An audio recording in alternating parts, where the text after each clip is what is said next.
Olá, tudo bem? Vamos começar mais uma aula do Aprova Mais Enem dos Concursos, uma iniciativa do Governo do Estado do Maranhão. Como vocês podem ver, aqui no nosso QR Code vocês vão encontrar a apostila para essa aula, bem como no link da descrição desse vídeo, perfeito? Nossa aula hoje dará continuidade às noções de direito e principalmente ali o palavra-chave, na verdade conceito-chave para a tutela dos direitos coletivos e sociais. Nesse sentido, nós iniciaremos nossa aula tratando a respeito do direito ou direito garantia ao mínimo existencial. Como nós trabalhamos anteriormente alguns direitos sociais, é possível observar que o Estado brasileiro ele tem a compreensão da necessidade daqueles que são chamados hipossuficientes, ou seja, aqueles que não têm a possibilidade de manutenção da própria vida e nem tem como a sua família também prover esta manutenção vital. Bom, nesse sentido, o Estado brasileiro ele tem a compreensão desse provimento através dos direitos sociais, através dos direitos coletivos, como é o caso da saúde, da assistência social, da educação, do lazer, entre outros. Tudo bem? Por conta dessa provisão do Estado brasileiro, é que nós podemos falar do conceito de mínimo existencial. Ou seja, a ideia de que existe um mínimo, um piso a ser alcançado para uma vida com dignidade da pessoa humana, que vocês já sabem, é um dos fundamentos do Estado brasileiro. Está lá contido no nosso artigo 1º da nossa Constituição. Nesse sentido, inclusive eu lembro a vocês que, seguindo a nossa apostila, vocês devem observar os artigos que eu aponto na nossa Constituição, nas nossas leis esparsas. A leitura desses artigos, como vocês vão observar nas nossas questões, é uma leitura importante para que a gente observe e consiga aí uma aprovação mais facilitada. Lembre-se disso, certo? Portanto, o mínimo existencial é um piso mínimo para alcance da dignidade da pessoa humana e, como vocês podem ver, nós vamos alcançar aí os bens e condições que são básicos para a provisão de subsistência e para a garantia, mesmo dos direitos de primeira dimensão, ou seja, dos direitos de liberdade, dos direitos individuais. Perfeito? Então, a ideia, justamente, é alcançar uma sobrevivência digna. Por isso, é importante que nós saibamos que, como exemplo, a assistência às pessoas conquistada através de programas específicos ou de políticas públicas específicas que já existem no nosso país, elas são de provisão à sobrevivência. Ou seja, a ideia aqui é não permitir que as pessoas, por exemplo, passem por situações de vulnerabilidade. Portanto, a assistência social, ela não é voltada a buscar uma majoração na qualidade de vida quanto aos recursos financeiros, mas uma majoração da qualidade de vida, ou seja, um aumento da qualidade de vida para que aquela vida seja digna, para que aquela vida garanta uma dignidade da pessoa humana, beleza? Bons exemplos a respeito desse piso mínimo nós encontramos no artigo 7º, inciso 4º da nossa Constituição. Nesse sentido, vocês podem observar aqui 9 direitos sociais, direitos coletivos, que devem ser providos pelo Estado, caso a pessoa não tenha a manutenção provida por si mesma, certo? Moradia, alimentação, saúde, educação, lazer, vestuário, higiene, transporte e previdência social. O artigo 7º, inciso 4º da nossa Constituição, em verdade, ele fala a respeito do salário mínimo. O salário mínimo deveria garantir todos esses 9 direitos, certo? Como, obviamente, muitas vezes isso não é conquistado, o Estado brasileiro ele reflete a sua necessidade constitucional, trazendo políticas públicas e programas de assistência social como exemplo. A reserva do possível, no entanto, é uma espécie de ponderação ao mínimo existencial, ou seja, ao mesmo tempo em que o Estado brasileiro nos diz que o mínimo existencial, o piso básico para uma sobrevivência digna deve ser alcançado, a reserva do possível pondera que nem sempre o Estado terá todos esses recursos financeiros para a universalização dos direitos sociais. Ou seja, para dar um exemplo, o que ocorre? Se o Estado for condenado ou sentenciado, para ser mais específica, para ser mais técnica, se o Estado for sentenciado a prover determinado direito social, essa determinação judicial em provimento desse direito social deve ser ponderada, deve ser equilibrada com os recursos que o Estado efetivamente tem, ou seja, os recursos financeiros, o dinheiro que o Estado efetivamente tem. Então, a reserva do possível é uma defesa do Estado contra determinações judiciais que, porventura, invadam ali a possibilidade financeira que o próprio Estado tem, certo? Então, é necessário que essa concretização de direitos sociais seja ali equilibrada, segundo essa teoria da reserva do possível, segundo esse conceito, essa defesa, que seja equilibrada com os recursos financeiros do Estado, beleza? Então, a disponibilidade dos recursos financeiros deve ser equilibrada com a prestação de direitos sociais. Essa é a ideia, tá? A reserva do possível também precisa de 3 elementos base para ser uma defesa viável, ou seja, para ser utilizada como uma defesa estatal. Digamos que determinado Estado realmente receba uma sentença para que haja universalização do direito à saúde, perfeito? Então, quando há essa defesa, quando o Estado traz a reserva do possível como uma possibilidade de defesa, deve-se apontar, primeiramente, a possibilidade fática, após a possibilidade jurídica e, por último, o critério da razoabilidade, ok? Perfeito. 3 elementos, portanto, para observar como essa reserva do possível vai funcionar como defesa à garantia do mínimo existencial. A possibilidade fática é, efetivamente, o recurso financeiro que o Estado tem. Ou seja, estamos falando aqui se aquele Estado ele vai ter uma reserva de dinheiro possível para trazer uma universalização à saúde, um acesso facilitado à educação, ou seja, um acesso amplo à educação, um acesso amplo à assistência social, um acesso amplo à previdência social, entre outros direitos sociais, como é o caso do lazer, da moradia, etc. São amplos os direitos sociais também no Brasil. E por isso é necessário que se observe a reserva que o Estado tem, a reserva possível, ou seja, a reserva efetiva financeira. Por isso é fática essa necessidade de observar a possibilidade efetiva do Estado, certo? Fático porque é real, fático porque trata-se de recurso financeiro econômico. E sem recurso financeiro econômico efetivo, não é possível que haja prestação de direitos sociais. De onde o Estado traz essa possibilidade? Qual é uma das principais fontes do Estado para que essa possibilidade fática exista? São os nossos tributos. Se não houver cobrança de tributos necessário, é impossível que haja reserva financeiro-econômica para provimento de direitos prestacionais, direitos sociais e coletivos. Ou seja, é um equilíbrio também, ou seja, quando há uma quantidade de tributos razoável, também haverá uma reserva do possível maior e, por isso, maior prestação de direitos sociais. É o equilíbrio que necessitamos. Então, mais tributos, em regra, também mais direitos sociais prestacionais a serem providos pelo Estado, ok? Beleza. Possibilidade jurídica.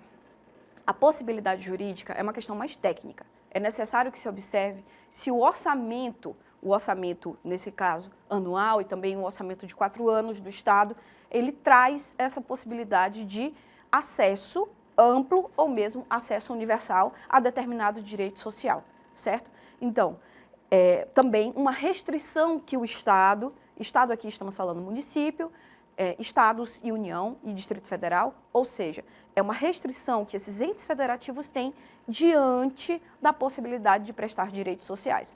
Nesse sentido, pessoal, é importante que nós percebamos que, quando falamos de orçamento, estamos falando de uma lei. O Estado ele não pode deixar de cumprir essas leis. Portanto, mesmo que haja uma sentença judicial, uma decisão, uma determinação judicial, para falar de maneira mais amplificada, essa decisão ela tem que ser ponderada diante da possibilidade jurídica que o Estado tem de flexibilizar o orçamento, certo? Quando eu falo Estado, não estamos falando aqui apenas do Poder Executivo. O orçamento é sempre delimitado com o Poder Executivo e o Poder Legislativo. Portanto, uma decisão judicial não pode, sozinha, ignorar as possibilidades jurídicas. Essa é a defesa da reserva do possível, certo? Não é uma opinião minha. O Estado não pode, por si só, ignorar. Aliás, o Judiciário não pode, por si só, ignorar a possibilidade jurídica que o Estado tem de flexibilizar o orçamento, que, como eu já disse, é uma lei. perfeito? Razoabilidade da exigência. A razoabilidade é um princípio que é implícito na nossa Constituição, ou seja, ele vem através de uma interpretação jurisdicional. Percebam, a razoabilidade ela precisa observar dois critérios básicos, a necessidade e a adequação, ou seja, se os meios para alcançar aquele provimento são os meios mais necessários e também se o fim, a finalidade é a mais adequada. E por isso, a razoabilidade da exigência é o terceiro elemento que faz parte da defesa da reserva do possível que o Estado pode utilizar em face da garantia do mínimo existencial. Lembrem-se, porque nós vamos inclusive tratar sobre isso em uma das questões que eu trouxe aqui. O mínimo existencial, ele é ponderado diante da reserva do possível, ou seja, eles não são sinônimos, eles não são antagônicos, eles não são divergentes, mas eles não são sinônimos, ok? Então, o cidadão, o que ele quer? Uma garantia do mínimo existencial mais ampla possível, ou seja, que é uma amplitude do mínimo existencial. Essa é a intenção do cidadão. Ao mesmo tempo, o Estado não tem, por vezes, recursos suficientes para alcançar essa amplitude do mínimo existencial. Por isso, o Estado se defende com a reserva do possível, com a reserva financeira cabível para acessar direitos sociais. Então, eles se ponderam, eles se equilibram. De um lado, quer-se a amplitude do mínimo existencial, de outro, o Estado quer uma reserva, uma garantia, um limite desse mínimo existencial com a reserva do possível. A razoabilidade, portanto, ela auxilia o Estado ao observar se aquela medida ela é a mais necessária, a mais adequada, ou seja, se ampliar o acesso a determinado direito social é o melhor caminho a ser seguido, o caminho do meio, perfeito? A razoabilidade na universalização tem que observar principalmente o interesse público, que como vamos ver em aulas posteriores, o interesse público, em verdade, não é só o interesse da coletividade e muito menos é o interesse do particular. O interesse público ele precisa observar todas as nossas leis e principalmente a administração pública, a função administrativa e os interesses que são atinentes ao poder vinculado ao povo. Perfeito? Bom, por último, nós vamos tratar da vedação ao retrocesso. É importante observar, pessoal, que no Brasil, no Estado brasileiro, é vedado o retrocesso em direitos fundamentais. Ou seja, todos aqueles direitos que nós já conversamos anteriormente e outros mais que existem na nossa Constituição, eles não podem ser retirados. Ou seja, os direitos que já conquistamos, os direitos individuais de primeira dimensão, de segunda dimensão, de terceira dimensão, eles não podem ser retirados. Todos os direitos que estão na Constituição são do povo brasileiro e não podem ser nem retirados através de emenda constitucional, nem retirados através de leis infraconstitucionais. Ou seja, o retrocesso em direitos fundamentais é vedado, é proibido no Brasil, perfeito? Importante também entender um sinônimo, uma palavra, uma expressão sinônima à vedação ao retrocesso. Temos a vedação ao retrocesso e uma expressão sinônima, que é o chamado efeito cliquet. O efeito cliquet, em verdade, significa a mesma coisa. Há aí uma analogia com o alpinismo. No alpinismo, eu nunca subi uma montanha dessa maneira, mas, segundo os teóricos, no alpinismo nós vamos puxando a corda e à medida que puxamos a corda para subir uma montanha, é necessário clicar, né, um mosquete. Então, essa é a ideia, que ao subir, aspas, a montanha dos direitos fundamentais, o Estado brasileiro ele não pode retroceder e, portanto, ele a partir desse momento ele clicou e só pode subir a montanha, não pode mais descê-la. Essa é a ideia, tá? É uma ideia teórica, obviamente, e analógica, ou seja, de comparação, para entendermos melhor que é proibida a vedação ao retrocesso. Então, na sua prova pode aparecer vedação ao retrocesso ou efeito cliquet. É a mesma coisa, tá? Não podem ser objeto de retrocesso, portanto, os direitos fundamentais no Brasil. Impede retrocesso na efetivação também, ou seja, se a partir do momento em que há determinada política pública para alcançar, digamos, a segurança alimentar, e ainda não a alcançamos, não é possível a retirada dessa política pública sem que haja nenhuma outra política de compensação. Lembrem-se disso. perfeito? Nem emendas, nem modificando a própria Constituição, nem modificando leis, é permitido o retrocesso.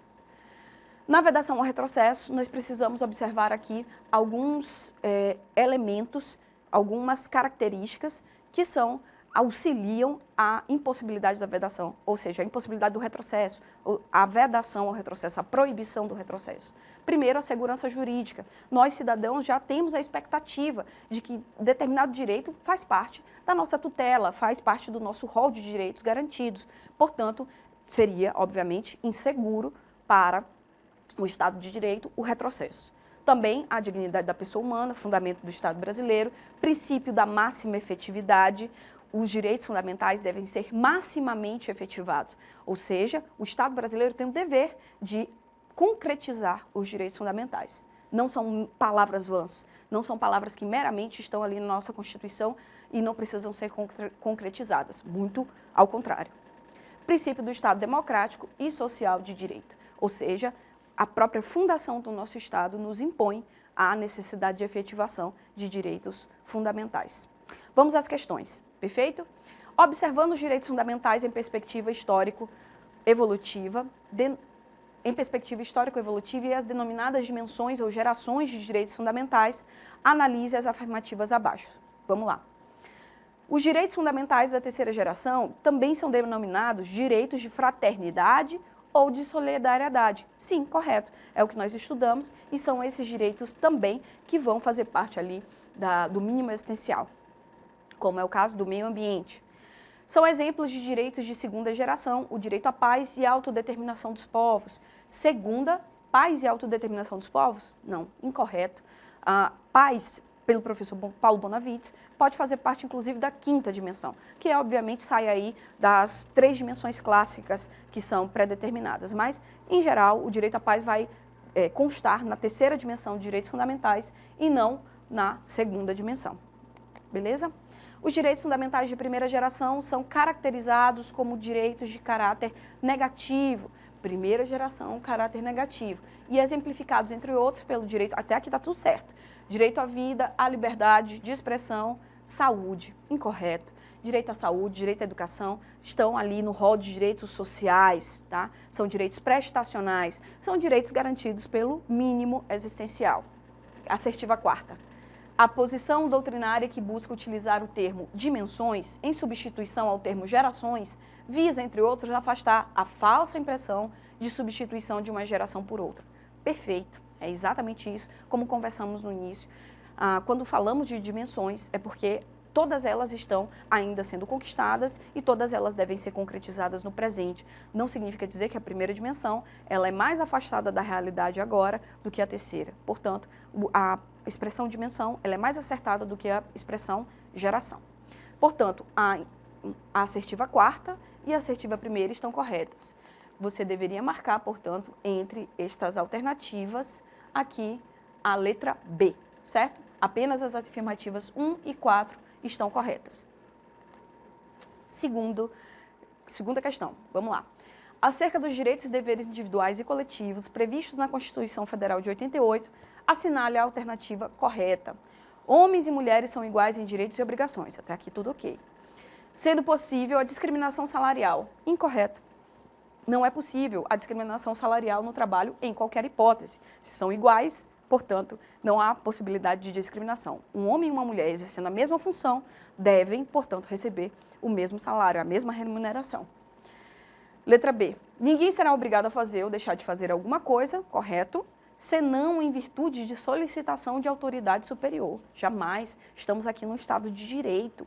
Portanto, por ser um Estado de Direito, é apenas em determinação de lei que devemos observar, obviamente, aí o nosso direito de liberdade pode ser cerceado só apenas em questões de autoridade legal. Apenas lei pode cercear o nosso direito de liberdade. Perfeito? Então, incorreta a letra A, incorreta a letra B. É possível a tortura, aí você já para. É impossível que seja estabelecido qualquer tipo de tortura no Estado brasileiro, tá? Inclusive, muitos autores dizem que esse é um direito fundamental absoluto. Obviamente, como vocês já sabem, como já trabalhamos, não existem direitos fundamentais absolutos, em regra, mas alguns autores trazem essa ideia de que o direito a não ser torturado é um direito fundamental absoluto. Letra D, que só pode ser esta a correta, tendo em vista ser a última assertiva, todos são iguais perante a lei, sem distinção de qualquer natureza, garantindo-se aos brasileiros e aos estrangeiros residentes no país a inviolabilidade do direito à vida, à liberdade, à igualdade, à segurança e à propriedade. Bom, só pode ser a letra D, e eu espero que vocês tenham tido um bom aprendizado e espero que posteriormente aprofundem este aprendizado nas nossas apostilas. Por isso, bons estudos. Até mais!